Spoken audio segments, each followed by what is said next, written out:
Ito po si Good Baby Careful. Imported mole pulad from Japan. Never been used. Okay. As you can see, meron siya kasamang box. Okay. And then meron din pong manual. Meron pa rin po siya kasamang tag.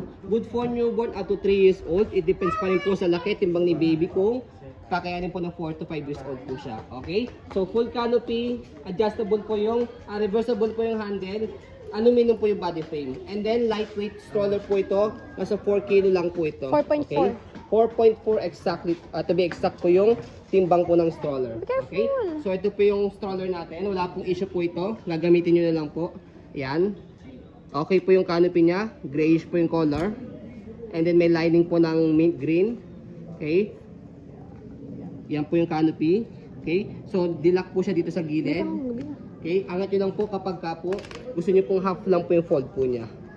Okay, 5 harness, seat na seat si baby, wala po yung putol, presyo lang po dito. Bagong-bago po ito. Sa mga naghahanap po ng mga brand new na stroller, pero mas makakamura po sila sa brand new price, ito para po sa inyo. So, ganito po siya kapag nakaiga. Ayan, so mahaba po siya. Adjustable po itong leg rest, mamaya papakita po namin sa inyo. Okay. So, yung front handle, okay na okay po siya. Presyo lang po itong kulay puti pag ilalagay si baby. Okay. So yung handle niya ay yung leg rest. So push to push nyo rito forward para ma-adjust po siya kapag nakaupo. Ayan. Okay. So yung footrest okay na okay. So yung gulong is itong maneuver nag-sway belt. Kung gusto nyo pong one way lang, ayan, angat nyo lang po ito. Ayan. Okay. Yung gulong dito lang na dumihan. Demo. Yes. Demo unit ito, dinemo lang dito yung gulong Baka akala po ninyo ginamit po ito. Wala siyang dot-dot. Yes.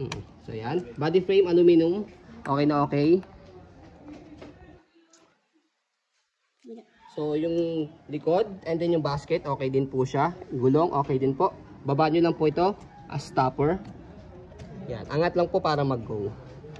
Okay. So dito po siya ina-adjust. Half, semi-reclined, full, fully reclined. Half, ayan, semi-reclined.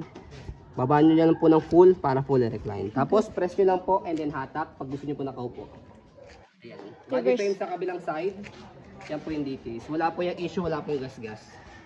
Ang linis. Okay, so pagka i-reverse po siya ito, angat nyo lang po ito, tapos shoot nyo dito. Ayan. So ganyan po yung design niya kapag naka-reverse yung handle and then fully recline. Full canopy. Okay? So kapag i-fold po siya, fold nyo lang po yung canopy. Aray. Yan.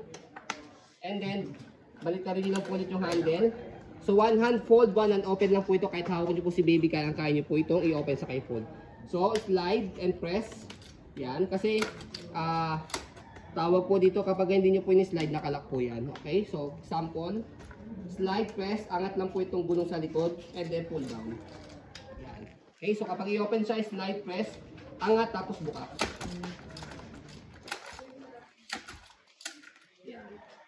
Okay. Mag-automatic lock po yan kapag nabukan nyo na po siya ng maayos. Okay, so ayun po, scroll natin muna sa saglit para makita po ninyo na wala po siya issue. Ayan. Siyempre wala po issue po ito kasi small pull out po ito.